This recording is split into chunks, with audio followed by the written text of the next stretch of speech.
नमस्कार। आज हम एक कह सकते हैं गंभीर लेकिन बेहद जरूरी विषय पर बात करेंगे। प्राकृतिक आपदाएं। जी। भूकंप, बाढ़, तूफान, ये शब्द सुनते ही मतलब मन में एक अजीब सा डर बैठ जाता है ना। हाँ, बिल्कुल। और भारत जैसे देश के लिए तो ये और भी प्रासंगिक है। सही कहा। हमारे पास आज तीन मुख्य स्रोत हैं। एक भूगर्भीय आपदाओं पर है, दूसरा जल मौसम विज्ञान वाली आपदाओं पर, और एक तीसरा है जो आपदा प्रबंधन की बुनियादी बातों पर है, यूनिट 1। जी हाँ, तीनों काफी विस्तृत हैं। तो हमारा मकसद यही है कि इन स्रोतों से जो सबसे अहम जानकारी है उसे निकालें, भारत के संदर्भ में इन आपदाओं का असर समझें और ये जानें कि ये जो शब्द हम सुनते हैं, खतरा, भेद्यता, जोखिम, इनका असल मतलब क्या है। हाँ, ये शब्द समझना बहुत जरूरी है आगे की पूरी चर्चा के लिए। शुरुआत एक एक चौंकाने वाले आंकड़े से करते हैं। क्या आप जानती हैं कि भारत का लगभग 68% हिस्सा सूखे की चपेट में आ सकता है। 68%। जी, ये आंकड़ा वाकई चिंताजनक है। बहुत बड़ा क्षेत्र है ये। है ना। और 1990s के दशक ने भारत में हर साल औसतन 4300 से ज्यादा लोग, सोचिए, आपदाओं में जान गंवाते थे। हाँ, ये आंकड़े दिखाते हैं कि ये सिर्फ खबरें नहीं हैं, ये जिंदगियों से जुड़ा मसला है। बिल्कुल। तो चलिए इस जटिल विषय की परतों को थोड़ा खोलते हैं, समझने की कोशिश करते हैं। जी, शुरू करते हैं। तो सबसे पहले, जैसा आपने कहा, कुछ बुनियादी शब्द समझने बहुत जरूरी हैं। ये बार बार आएंगे। खतरा, जिसे हजार्ड कहते हैं। भेद्यता यानी वल्नरेबिलिटी। क्षमता। कैपेसिटी। और जोखिम। रिस्क। इनमें इनमें फर्क क्या है? क्या कोई भी खतरा अपने आप में एक आपदा है? नहीं, यहीं पर बारीकी है, देखिए। खतरा तो कोई भी प्राकृतिक या कह लें मानव निर्मित घटना हो सकती है जिससे नुकसान की आशंका हो। अच्छा। जैसे भूकंप आने की संभावना किसी इलाके में, या बाढ़ का खतरा होना। ये सिर्फ खतरा है। आपदा वो तब बनती है जब वो खतरा किसी भेद्य यानी कह सकते हैं कमजोर समुदाय या व्यवस्था से टकराता है। भेद्य मतलब कमजोर। हाँ, कमजोर। हम्म। इसे एक सरल समीकरण से भी समझ सकते हैं। खतरा गुणा भेद्यता, इससे आपदा का पैमाना बनता है, कह सकते हैं। अच्छा, खतरा गुणा भेद्यता। हाँ। मतलब खतरा चाहे कितना भी बड़ा क्यों ना हो, अगर उस जगह कोई रहता ही नहीं है या फिर वहां सब कुछ बहुत मजबूत बना हुआ है, यानी भेद्यता बहुत कम है, तो शायद आपदा हुई ना, या हो तो बहुत छोटी हो। Okay okay. तो मतलब खतरा तो कहीं भी हो सकता है, पर वो आपदा बनेगा या नहीं, ये इस पर निर्भर करता है कि हम कितने तैयार हैं या कितने कमजोर हैं। बिल्कुल सही। और ये खतरे, ये कितने तरह के होते हैं मोटे तौर पर? मोटे तौर पे देखें तो दो तरह के हैं, प्राकृतिक और मानव निर्मित। प्राकृतिक में तो वही सब आ गए, जैसे भूकंप, ज्वालामुखी, बाढ़, सूखा, चक्रवात वगैरह। और मानव निर्मित में हुई औद्योगिक दुर्घटनाएं, कहीं आग लग जाना या प्रदूषण जैसी चीजें। लेकिन एक बात और है, आजकल ये जो रेखा है ना प्राकृतिक और मानव निर्मित के बीच, ये थोड़ी धुंधली हो रही है। धुंधली हो रही है? कैसे? ऐसे कि कई प्राकृतिक खतरे जो हैं वो असल में मानवीय गतिविधियों से बढ़ जाते हैं। जैसे मान लीजिए जंगल काट दिए। हाँ, वनों की कटाई। हाँ, तो उससे बाढ़ का खतरा, भूस्खलन का खतरा, ये सब बढ़ जाता है ना। वैसे भारत की एक उच्चाधिकार प्राप्त समिति ने खतरों को 5 समूहों में भी बांटा है। जल और जलवायु वाले, भूगर्भीय, फिर रासायनिक, औद्योगिक और परमाणु, दुर्घटना संबंधी और जैविक। अच्छा, ये वर्गीकरण भी है। और भेद्यता की बात करें, वल्नरेबिलिटी, ये सिर्फ गरीबी से जुड़ी है या इसके कुछ और पहलू भी हैं? नहीं, सिर्फ गरीबी नहीं, इसके कई पहलू हैं। एक तो है भौतिक भेद्यता। भौतिक मतलब जैसे किसी का घर कमजोर सामान से बना है या ऐसी जगह पर बना है जहां बाढ़ या भूस्खलन का खतरा ज्यादा है। समझ गया। फिर है आर्थिक भेद्यता, यानी गरीबी, रोजगार का पक्का साधन न होना, संपत्ति का नुकसान होने का डर। अच्छा। और एक और बहुत अहम है सामाजिक भेद्यता। सामाजिक भेद्यता। हाँ, अक्सर देखा गया है कि महिलाएं, बच्चे, बुजुर्ग या जो दिव्यांग व्यक्ति हैं वो आपदा के समय ज्यादा असुरक्षित होते हैं। भोपाल गैस त्रासदी याद है? हाँ बिल्कुल। वहां क्या हुआ? कारखाने के आसपास ज्यादातर गरीब लोग रहते थे। उन्हें न तो खतरे की सही जानकारी थी, न बचने के साधन थे।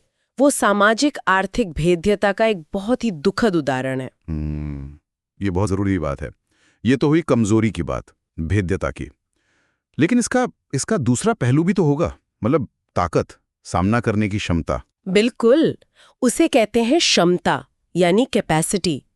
इसका मतलब है लोगों, समुदायों या संस्थाओं के पास मौजूद वो ताकत और वो संसाधन जिनसे वो खतरे का सामना कर सकें, उससे निपट सकें और उसके बाद उभर सकें। जैसे कि क्या उदाहरण होंगे इसके? जैसे मान लीजिए पक्के घर होना, खाने पीने का सामान जमा करके रखना, कमाई के एक से ज्यादा स्रोत होना, बाढ़ या भूकंप जैसी चीजों के बारे में पुराना पारंपरिक ज्ञान होना, या फिर पड़ोसियों का, समुदाय का एक मजबूत नेटवर्क होना जो मुसीबत में काम आए।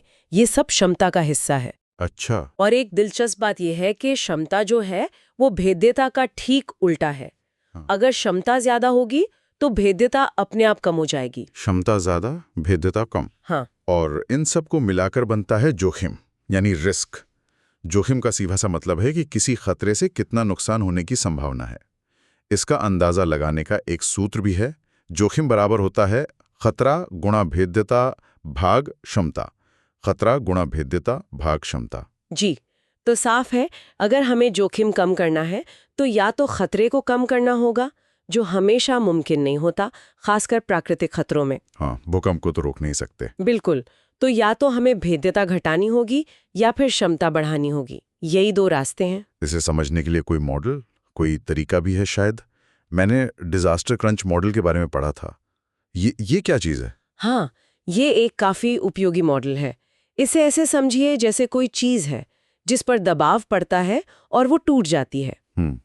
ये मॉडल कहता है कि आपदाएं जो है ना, वो अचानक से नहीं आ जाती। समाज में कुछ बुनियादी जड़ वाली समस्याएं होती हैं, जैसे गरीबी, जमीन का सही बंटवारा ना होना या कमजोर सरकारी नीतियां। अच्छा, ये जड़ें हैं। हाँ, ये जड़ें हैं। फिर कुछ गतिशील दबाव होते हैं, डायनामिक प्रेशर्स, जैसे तेजी से शहर फैल रहे हैं, जंगल कट रहे हैं, जलवायु बदल रही है। ये कह लीजिए तना या शाखाएं हैं। ओके, जड़ फिर तना। हाँ, ये दोनों मिलकर क्या करते हैं? ये असुरक्षित स्थितियां पैदा करते हैं, अनसेफ कंडीशंस। जैसे लोग मजबूरी में खतरनाक जगहों पर रहने लगते हैं या इमारतें कमजोर बनती हैं। ये मान लीजिए फल है। जड़, तना, फल। ठीक है। अब जब कोई खतरा आता है जैसे भूकंप या बाढ़, तो वो इन असुरक्षित स्थितियों से टकराता है और नतीजा होता है बड़ी आपदा, यानी वो फल टूटकर गिर जाता है, क्रंच हो जाता है। वाह, ये तो काफी अच्छे से समझ आया। Crunch model. तो फिर इसका समाधान भी होगा? आपने कुछ डिजास्टर रिलीज मॉडल जैसा भी बताया था शायद। हाँ, बिल्कुल। रिलीज मॉडल इसी प्रक्रिया को उलटने की बात करता है। वो कहता है कि अगर हमें जोखिम कम करना है, आपदा के असर को कम करना है, तो हमें उन जड़ों और तनों पर काम करना होगा। जड़ों और तनों पर मतलब हमें गरीबी कम करनी होगी, बेहतर नीतियां बनानी होंगी, शहरीकरण को ठीक से प्लान करना होगा, जंगल बचाने होंगे और साथ ही जो असुरक्षित स्थितियां हैं उन्हें भी ठीक करना होगा, जैसे सुरक्षित निर्माण तकनीकों को बढ़ावा देना, लोगों को शिक्षित करना और जो स्थानीय संस्थाएं हैं, पंचायतें वगैरह, उन्हें मजबूत करना होगा। अच्छा, ये सब मिलकर क्या करेंगे? ये भेद्यता कम करेंगे और क्षमता बढ़ाएंगे। और जब भेद्यता कम होगी और क्षमता बढ़ेगी तो जोखिम अपने आप कम हो जाएगा, रिलीज हो जाएगा। समझ गया। मतलब समस्या की जड़ पर काम करना होगा। बहुत बढ़िया। चलिए, अब इन कॉन्सेप्ट्स को ध्यान में रखते हुए कुछ खास तरह के खतरों पर गौर करते हैं। शुरुआत करते हैं जमीन से जुड़े खतरों से, यानी भूगर्भीय आपदाओं से। जी। और इसमें सबसे पहले आता है भूकंप। हम सब ने कभी न कभी महसूस किया होगा शायद, पर ये होता क्यों है असल में? असल में हमारी पृथ्वी की जो ऊपरी परत है, जिसे पपड़ी या क्रस्ट कहते हैं, वो एक पूरी चीज नहीं है।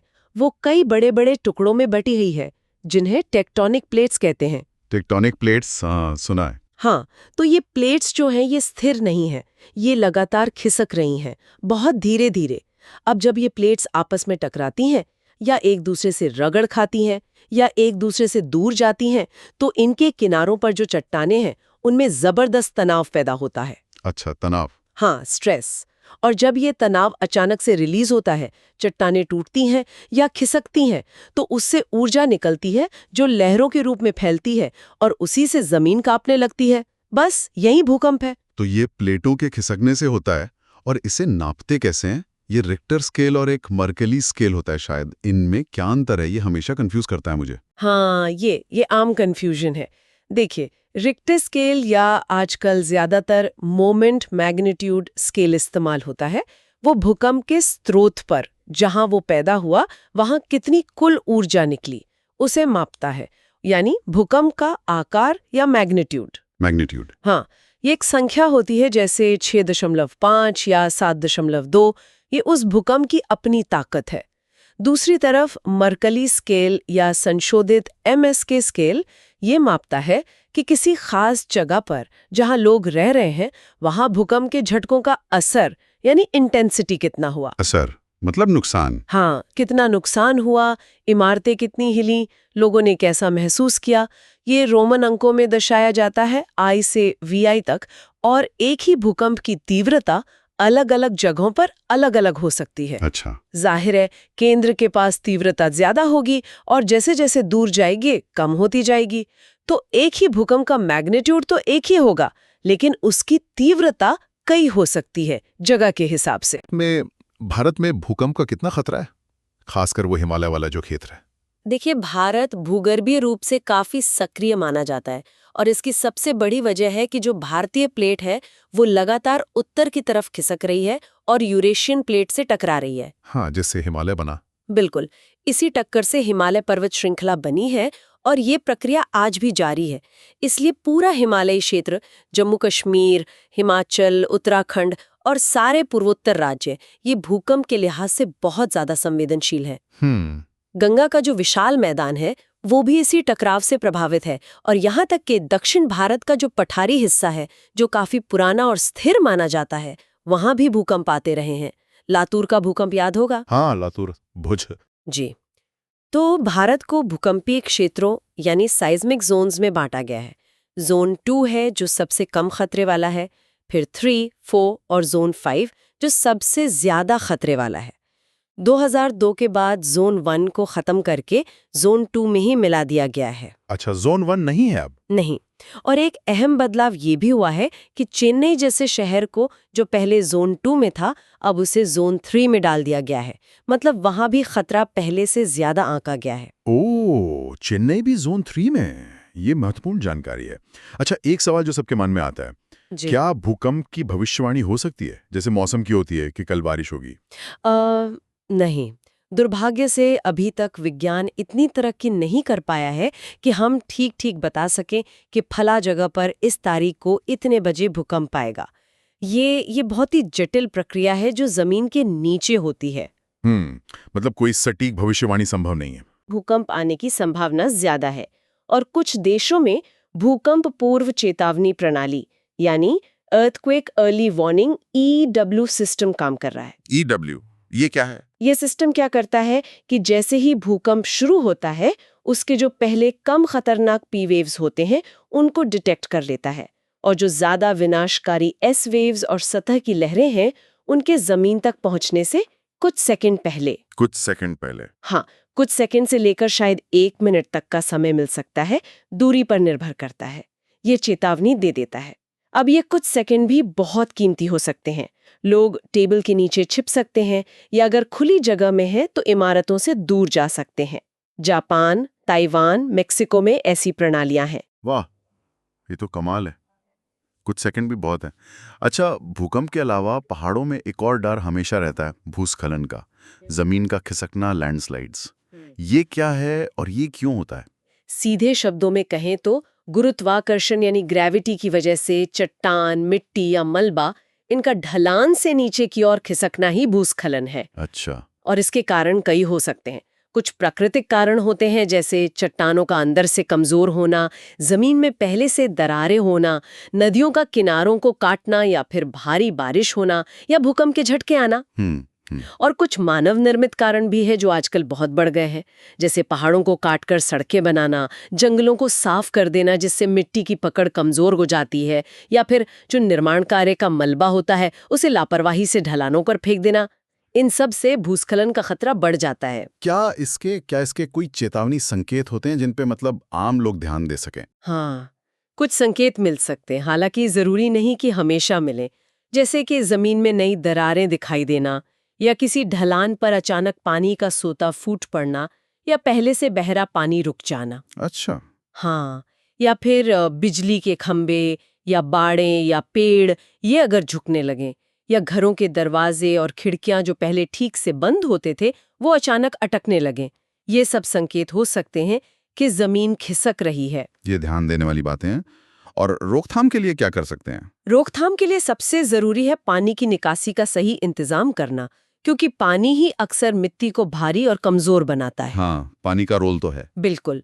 फिर ढलानों पर जो निर्माण कार्य होता है उसको बहुत सोच समझकर नियमों के हिसाब से करना चाहिए, और ज्यादा से ज्यादा पेड़ लगाना, वनीकरण, ये मिट्टी को बांध कर रखने में बहुत मदद करता है। ठीक है। जमीन से जुड़े खतरों के बाद अब समुद्र की ओर चलते हैं। सुनामी 2004 के बाद से तो ये नाम भारत में शायद ही कोई हो जो न जानता हो। ये होती क्या है असल में? सुनामी, जैसा आपने कहा, जापानी शब्द है। इसका मतलब होता है बंदरगाह की लहर। हाँ, बवेव। और ये आम तौर पर समुद्र के नीचे आने वाले बड़े भूकंपों के कारण पैदा होती हैं। समुद्र के नीचे भूकंप? हाँ, जब समुद्र के तल पर भूकंप आता है और उससे समुद्र का तल अचानक ऊपर उठ जाता है या नीचे धंस जाता है, तो वो अपने ऊपर के पानी की एक विशाल मात्रा को, मतलब पूरे कॉलम को विस्थापित कर देता है। और इस विस्थापन से पानी में लहरों की एक श्रृंखला बन जाती है जो चारों तरफ फैलती है। ये लहरें गहरे समुद्र में पता है कितनी तेज चलती हैं? कितनी? कभी कभी हवाई जहाज जितनी तेज, 700-800 किलोमीटर प्रति घंटा। लेकिन वहां इनकी ऊंचाई बहुत कम होती है, शायद 1 मीटर या उससे भी कम। इसलिए गहरे समुद्र में जहाजों को पता भी नहीं चलता कि नीचे से सुनामी गुजर गई। अच्छा, पता ही नहीं चलता? हाँ, लेकिन जैसे ही ये लहरें किनारे के पास आती हैं जहां पानी छिछला होता जाता है, तो क्या होता है कि इनकी गति कम होने लगती है, लेकिन इनकी सारी ऊर्जा ऊंचाई में बदल जाती है और ये लहरें 10, 20, 30 मीटर या उससे भी ज्यादा ऊंची उठ सकती हैं। और यही ऊंची लहरें जब तट से टकराती हैं तो भयंकर तबाही मचाती हैं। बाप रे, 30 मीटर! और ये सिर्फ भूकंप से आती हैं या और भी कारण है? मुख्य कारण तो समुद्र के नीचे के भूकंप ही हैं, खासकर वो जो सबडक्शन जोन में आते हैं। लेकिन कभी-कभी समुद्र के नीचे या तट के पास बड़े भूस्खलन होने से, भूस्खलन से भी? हाँ, या कोई बड़ा ज्वालामुखी विस्फोट होने से, या बहुत ही दुर्लभ मामलों में कोई बड़ा उल्कापिंड समुद्र में गिरने से भी सुनामी आ सकती है। ओके। 2004 की वो जो भयानक सुनामी थी हिंद महासागर में, उसके बाद क्या भारत ने कोई चेतावनी प्रणाली, कोई सिस्टम विकसित किया है? हाँ बिल्कुल, 2004 की त्रासदी एक बहुत बड़ा सबक था और उसके बाद भारत ने बहुत तेजी से काम किया। अब हमारे पास एक बहुत ही आधुनिक भारतीय सुनामी पूर्व चेतावनी प्रणाली है, Indian tsunami early warning system, जिसे ITWS कहते हैं। ITWS कहाँ है ये? इसका केंद्र हैदराबाद में है, इनकॉइस यानी भारतीय राष्ट्रीय महासागर सूचना सेवा केंद्र में। ये प्रणाली कैसे काम करती है? इसमें भूकंपीय सेंसरों का एक नेटवर्क है जो दुनिया भर में, खासकर हिंद महासागर में आने वाले भूकंपों का तुरंत पता लगाता है। अच्छा। फिर समुद्र के तल पर बॉटम प्रेशर रिकॉर्डर यानी BPR लगे हुए हैं। ये पानी के दबाव में होने वाले बदलावों को मापते हैं। अगर सुनामी की लहर गुजरती है तो दबाव बदल जाता है, ये उसे पकड़ लेते हैं। वाह। और तटों पर टाइड गेज लगे हैं जो पानी के स्तर को लगातार नापते रहते हैं। इन सब से जो डेटा मिलता है उसे INCOIS में सुपर कंप्यूटर पर प्रोसेस किया जाता है, और अगर सुनामी का खतरा लगता है तो बहुत तेजी से, मतलब मिनटों में, चेतावनी जारी कर दी जाती है। ये तो बहुत ही बढ़िया सिस्टम है। और ये सिर्फ भारत के लिए है या? नहीं, ये न सिर्फ भारत के तटों के लिए चेतावनी जारी करता है, बल्कि हिंद महासागर क्षेत्र के जो दूसरे देश हैं उनको भी ये सेवा प्रदान करता है। ये एक बड़ी उपलब्धि है भारत की। वाकई ये तो बहुत अच्छी बात है। अच्छा, भूगर्भीय आपदाओं में एक और नाम आता है ज्वालामुखी, वॉल्केनोज। भारत में तो शायद ज्यादा सक्रिय ज्वालामुखी नहीं है ना? हाँ, भारत की जो मुख्य भूमि है उस पर तो कोई सक्रिय ज्वालामुखी नहीं है, लेकिन अंडमान और निकोबार द्वीप समूह में एक द्वीप है, बैरन द्वीप। बैरन द्वीप, हाँ। वो भारत का एकमात्र सक्रिय ज्वालामुखी माना जाता है। ज्वालामुखी असल में क्या है? ये पृथ्वी की सतह पर एक तरह का छेद या दरार है जिससे पिघली हुई चट्टान, जिसे सतह के नीचे मैग्मा और सतह पर आने के बाद लावा कहते हैं, साथ में राख और गैसें, ये सब बाहर निकलती हैं। ज्वालामुखी या तो शांत तरीके से लावा बहा सकते हैं, जैसे हवाई की ज्वालामुखी है, या फिर वो बहुत भयंकर विस्फोट के साथ फट सकते हैं, जैसे माउंट सेंट हेलेंस फटा था। अच्छा, ये अलग अलग तरह के होते हैं। हाँ, ये इस पर निर्भर करता है कि उनका मैग्मा कितना गाढ़ा है और उसमें गैसें कितनी घुली हुई हैं। अगर मैग्मा पतला है और गैसें आसानी से निकल जाती हैं तो विस्फोट शांत होता है। अगर मैग्मा बहुत गाढ़ा है और गैसें फंसी हुई हैं, तो दबाव बनता है और जोरदार विस्फोट होता है। विस्फोट की तीव्रता को नापने के लिए एक स्केल है, ज्वालामुखी विस्फोटक सूचकांक यानी VEI, जो 0 से 8 तक होता है। VEI स्केल, ठीक है। और इनसे खतरा क्या क्या होता है, लावा के अलावा? खतरे कई हैं। लावा प्रवाह तो है ही, जो अपने रास्ते में आने वाली हर चीज को जला देता है। फिर है ज्वालामुखी राख, जो बहुत दूर तक फैल सकती है, विमानों के इंजन बंद कर सकती है, छतों को गिरा सकती है और सांस लेने में दिक्कत पैदा कर सकती है। राख भी खतरनाक है। हाँ, बहुत। फिर एक और बहुत खतरनाक चीज है पायरोक्लास्टिक प्रवाह। ये गरम राख, चट्टानों के टुकड़े और गैसों का एक बहुत तेज रफ्तार से बहने वाला बादल होता है जो सब कुछ भस्म कर देता है। पायरोक्लास्टिक प्रवाह। हाँ, इसके अलावा कीचड़ का सैलाब बन सकता है, जिसे लहर कहते हैं अगर बर्फ या पानी मिक्स हो जाए। जहरीली गैसें निकल सकती हैं।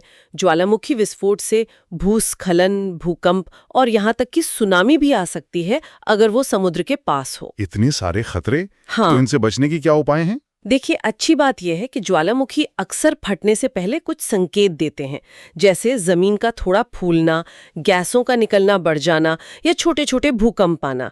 इसलिए इनकी निगरानी करना संभव होता है। अच्छा, मॉनिटरिंग हो सकती है। हाँ, तो सबसे अच्छा उपाय है कि जो सक्रिय ज्वालामुखी हैं, उनके आसपास के खतरनाक क्षेत्रों की पहचान की जाए, उनका नक्शा बनाया जाए और वहां बसाहट को, मतलब लोगों के रहने को, रोका जाए या नियंत्रित किया जाए। और अगर विस्फोट की आशंका बढ़ती है तो समय पर चेतावनी जारी करना और लोगों को सुरक्षित स्थानों पर ले जाना बहुत ज़रूरी है। व्यक्तिगत स्तर पर लोगों को अधिकारियों की सलाह माननी चाहिए। अगर ज़रूरी हो तो हेलमेट और गैस मास्क जैसे सुरक्षा उपकरण रखने चाहिए और खतरों के बारे में पता होना चाहिए, जैसे गैस, गर्म राख या अस्थिर ज़मीन। सही है। चलिए, भूगर्भीय खतरों से अब आगे बढ़ते हैं और पानी और मौसम से जुड़े खतरों पर आते हैं। जल मौसम विज्ञान आपदाएं। जी। और इसमें शायद सबसे आम और सबसे ज्यादा असर डालने वाली आपदा है बाढ़, फ्लड्स। हाँ, बाढ़ भारत में शायद सबसे ज्यादा नुकसान करने वाली आपदाओं में से एक है। सीधे शब्दों में कहें तो जो जमीन सामान्य रूप से सूखी रहती है, उस पर पानी का अत्यधिक मात्रा में भर जाना ही बाढ़ है। ठीक है। और इसके कई रूप हो सकते हैं, जैसे अचानक बहुत तेज बारिश से जो बाढ़ आती है, खासकर पहाड़ी इलाकों में या शहरों में, उसे फ्लैश फ्लड कहते हैं। फ्लैश फ्लड, हाँ। फिर नदियों में जब पानी बहुत बढ़ जाता है और वो अपने किनारों से बाहर फैल जाता है, वो नदी बाढ़ है। चक्रवात या बहुत ऊंची समुद्री लहरों से जो तटीय इलाकों में पानी भरता है, वो तटीय बाढ़ है। शहरों में अगर ड्रेनेज सिस्टम ठीक न हो तो थोड़ी बारिश में ही पानी भर जाता है, वो शहरी बाढ़ है। हाँ, शहरी बाढ़ तो अब बहुत आम हो गई है। बिल्कुल। और फिर बर्फीले इलाकों में कभी बर्फ के जमने से नदी का रास्ता रुक जाता है, आइस डैम, या पहाड़ों पर ग्लेशियर की झीलें अचानक फट जाती हैं, जीएल ऑफ, उनसे भी भयानक बाढ़ आ सकती है। भारत में बाढ़ का मुख्य कारण तो मानसूनी बारिश है, जो कुछ महीनों में बहुत ज्यादा हो जाती है। हाँ, मानसून। लेकिन इसके अलावा नदियों में गाद भरने से उनकी पानी ले जाने की क्षमता कम हो गई है। खराब ड्रेनेज सिस्टम है, अनियोजित शहरीकरण है जिसमें तालाबों और पानी निकलने के रास्तों पर कब्जा हो गया है, वनों की कटाई से पानी का बहाव तेज हो गया है। ये सब मिलकर बाढ़ की समस्या को और बढ़ाते हैं। ब्रह्मपुत्र, गंगा, कोसी जैसी बड़ी नदियां तो हर साल बाढ़ लाती ही हैं। तो बाढ़ से निपटने के क्या तरीके हैं? क्या हम इसे रोक सकते हैं पूरी तरह? पूरी तरह रोकना तो शायद मुमकिन नहीं है, खासकर इतनी बड़ी और विविध भौगोलिक बनावट वाले देश में। लेकिन इसके असर को कम करने के लिए बहुत सारे उपाय किए जाते हैं। इनको हम दो मुख्य श्रेणियों में बांट सकते हैं: संरचनात्मक उपाय और गैर संरचनात्मक उपाय। संरचनात्मक और गैर संरचनात्मक। हाँ। संरचनात्मक मतलब जिनमें कुछ बनाया जाता है, जैसे नदियों के किनारे तटबंध, एम्बैंकमेंट्स बनाना, बांध और जलाशय बनाना, जिससे पानी को रोका जा सके और बाद में इस्तेमाल किया जा सके। नदियों के रास्ते को सीधा या गहरा करना, चैनल सुधार, पानी की निकासी के लिए नालों को सुधारना, या कभी-कभी बाढ़ के पानी का रास्ता मोड़ देना, समुद्री दीवारें बनाना, ये सब संरचनात्मक उपाय हैं। हालांकि तटबंध जैसी चीजों के अपने फायदे और नुकसान दोनों होते हैं। अच्छा, इनके नुकसान भी हैं? हाँ, जैसे तटबंध टूटने पर अचानक ज्यादा तबाही हो सकती है या वो नदी के प्राकृतिक बहाव को बदलते हैं।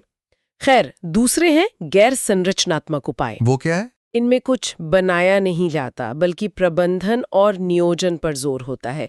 जैसे बाढ़ संभावित क्षेत्रों की मैपिंग करना और वहां किस तरह का निर्माण हो सकता है, इसे रेगुलेट करना। Flood plain zoning. हाँ, समय पर बाढ़ की चेतावनी जारी करना, जिसमें केंद्रीय जल आयोग यानी CWC की बहुत अहम भूमिका है। CWC। हाँ, लोगों को जागरूक करना कि बाढ़ आने पर क्या करें क्या ना करें, और बाढ़ रोधी मकान बनाने की तकनीकों को बढ़ावा देना। आजकल गैर संरचनात्मक उपायों पर ज्यादा जोर दिया जा रहा है क्योंकि ये ज्यादा टिकाऊ और पर्यावरण के अनुकूल माने जाते हैं। ये सही अप्रोच लगती है। अच्छा, बाढ़ हुई, पानी की अधिकता, और इसका ठीक उल्टा है सूखा, ड्रॉट्स, पानी की कमी।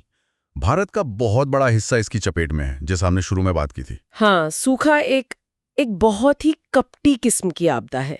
ये धीरे धीरे आती है, पता नहीं चलता कब शुरू हुई। हाँ, धीमी गति से आती है, इसलिए इसे पहचानना और परिभाषित करना भी थोड़ा मुश्किल होता है। ये बस कम बारिश होना नहीं है, ये सामान्य से काफी कम बारिश की एक लंबी अवधि है जिसका असर पानी के स्रोतों पर, खेती पर और लोगों के जीवन पर पड़ता है। अच्छा। इसके 3 मुख्य प्रकार माने जाते हैं। एक है मौसम विज्ञान संबंधी सूखा यानी मीटियोरोलॉजिकल ड्राउट, जो सिर्फ बारिश की कमी को दिखाता है। दूसरा है जल विज्ञान संबंधी सूखा, हाइड्रोलॉजिकल ड्राउट, जब नदियों, तालाबों, झीलों और जमीन के नीचे पानी का स्तर गिरने लगता है। भूजल स्तर गिरना। हाँ, और तीसरा है कृषि सूखा, एग्रीकल्चरल ड्राउट, जब मिट्टी में इतनी नमी भी नहीं रहती कि फसलें उग सकें या जिंदा रह सकें।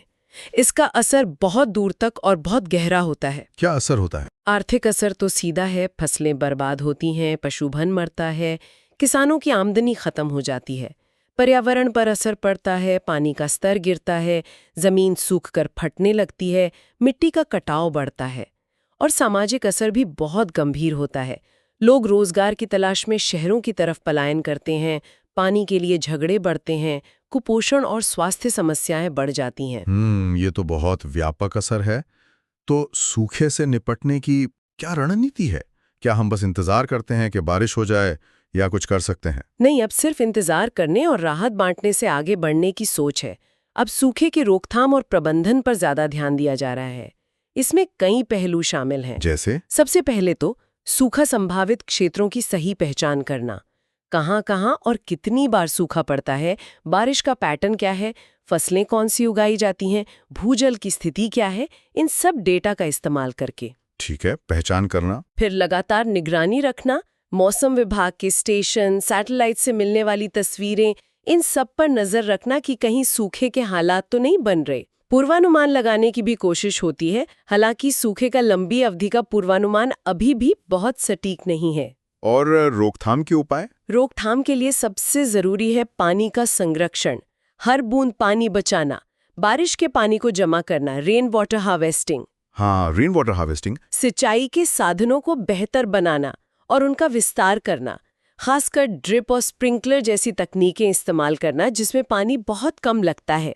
ऐसी फसलें उगाना जिनमें पानी की जरूरत कम हो या जो सूखा झेल सकें। अच्छा, क्लाउड सीडिंग जैसी कोई चीज भी होती है बारिश कराने की? हाँ, क्लाउड सीडिंग एक तकनीक है जिसमें बादलों पर कुछ केमिकल छिड़ककर बारिश कराने की कोशिश की जाती है, लेकिन इसकी प्रभावशीलता और इसके साइड इफेक्ट्स पर अभी भी काफी बहस है। ये कोई पक्का समाधान नहीं माना जाता। अच्छा। इसके अलावा फसल कटाई के बाद अनाज का सुरक्षित भंडारण करना ताकि कमी के समय काम आ सके, सार्वजनिक वितरण प्रणाली यानी PDS को मजबूत रखना और किसानों को जोखिम से बचाने के लिए फसल बीमा योजनाएं चलाना। सूखे का प्रबंधन एक लगातार चलने वाली बहुआयामी प्रक्रिया है। समझ गया।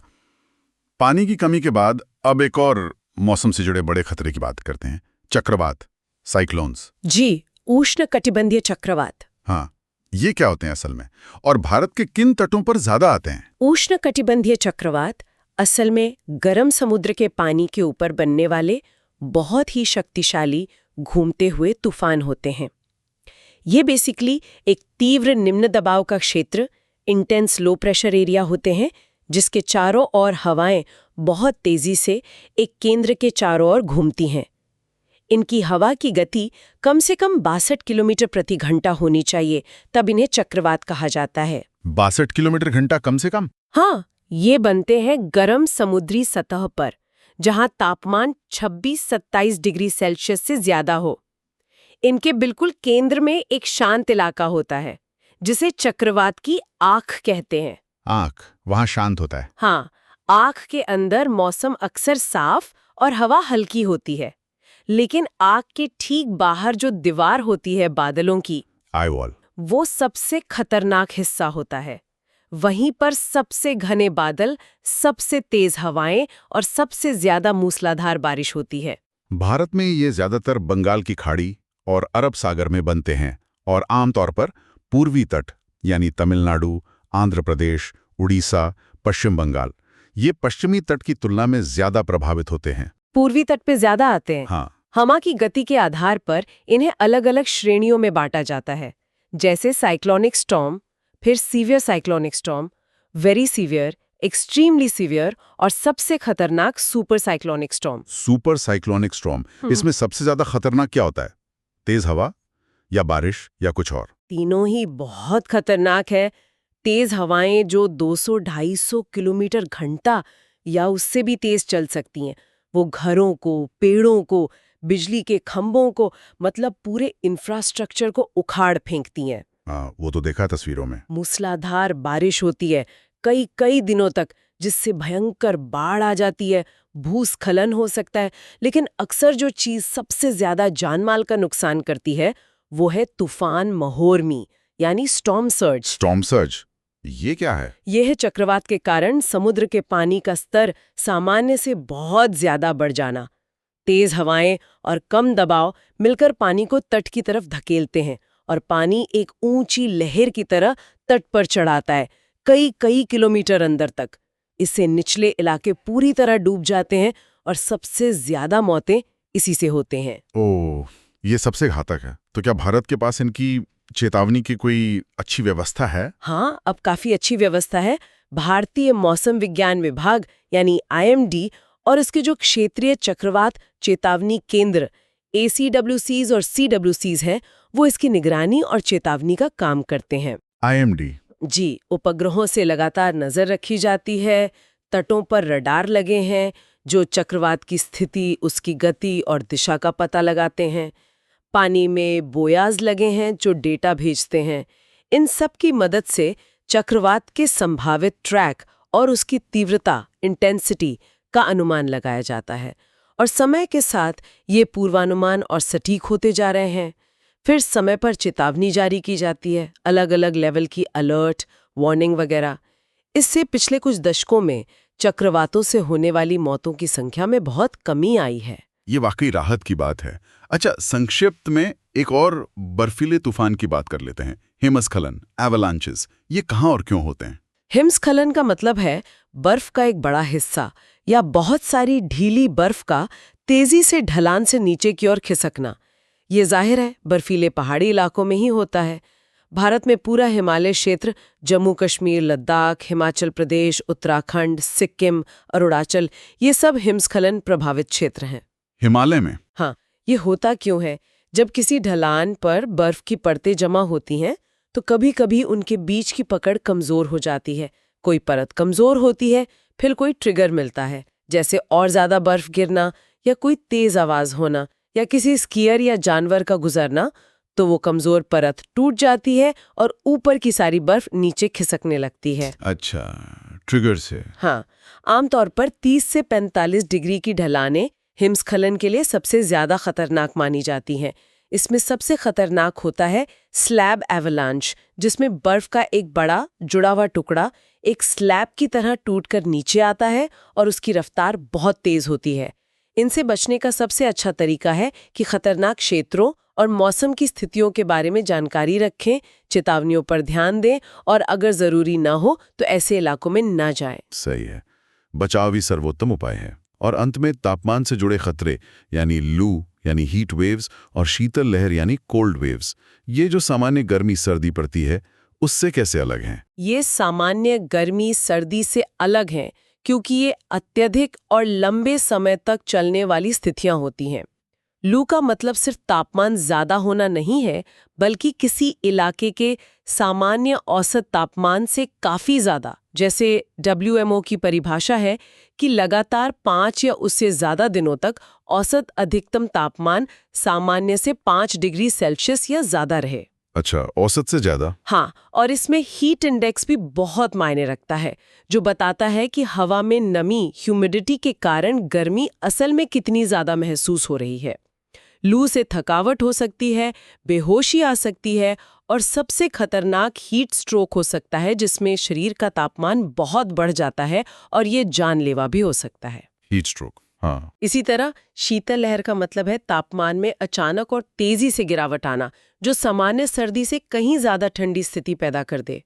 भारत में इसका असर मुख्य रूप से उत्तर भारत में होता है और इससे भी मौतें होती हैं, खासकर बेघर और कमजोर लोगों की। इससे हाइपोथर्मिया, शरीर का तापमान बहुत कम हो जाना, और फ्रॉस्ट बाइट, ठंड से शरीर के अंग गल जाना का खतरा रहता है। ओह, तो ये दोनों ही चरम मौसमी घटनाएं हैं। जी हाँ, एक्सट्रीम वेदर इवेंट्स हैं और दोनों के लिए तैयारी जरूरी है। जैसे लू के लिए AC कूलर ठीक रखना, खिड़कियों पर पर्दे लगाना, दिन में बाहर निकलने से बचना, खूब पानी पीना और बुजुर्गों बच्चों का खास ख्याल रखना। और शीतल लहर के लिए गर्म कपड़े पहनना, घर को गर्म रखना, लेकिन बंद कमरे में अंगीठी वगैरह से सावधान रहना। कार्बन मोनोऑक्साइड का खतरा होता है, पाइपलाइनों को जमने से बचाना। ठीक है, तो आज हमने काफी विस्तार से कई तरह की प्राकृतिक आपदाओं को समझा। भूकंप, भूस्खलन, सुनामी, ज्वालामुखी, फिर बाढ़, सूखा, चक्रवात, हिमस्खलन, लू, शीतलहर और इनसे जुड़े जोखिम, भेद्यता और क्षमता जैसी महत्वपूर्ण बातों को भी जाना। जी हाँ, ये सभी आपस में जुड़े हुए भी हैं। जैसे भूकंप से सुनामी आ सकती है या भूस्खलन हो सकता है। सही कहा। एक बात जो बिल्कुल साफ तौर पर उभर कर आई है वो ये कि तैयारी, जानकारी और जागरूकता ही बचाव का सबसे बड़ा हथियार है। चाहे वो सरकार की बनाई नीतियां हों या चेतावनी प्रणालियां हों या फिर हमारा अपना ज्ञान और हमारी अपनी तैयारी। बिल्कुल सही कहा आपने। तैयारी और क्षमता निर्माण ही कुंजी है। और श्रोताओं के लिए एक अंतिम विचार शायद हम छोड़ सकते हैं।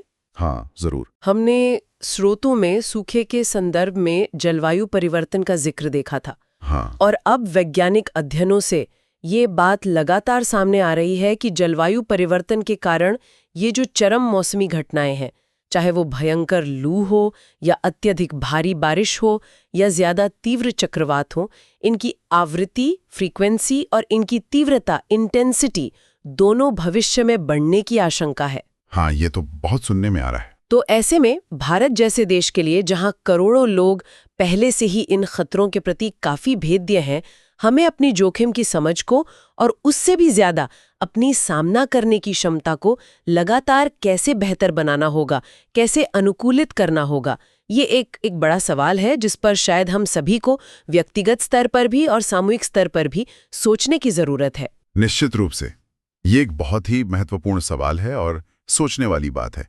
आज की इस गहन और जानकारीपूर्ण चर्चा के लिए आपका बहुत बहुत धन्यवाद। धन्यवाद।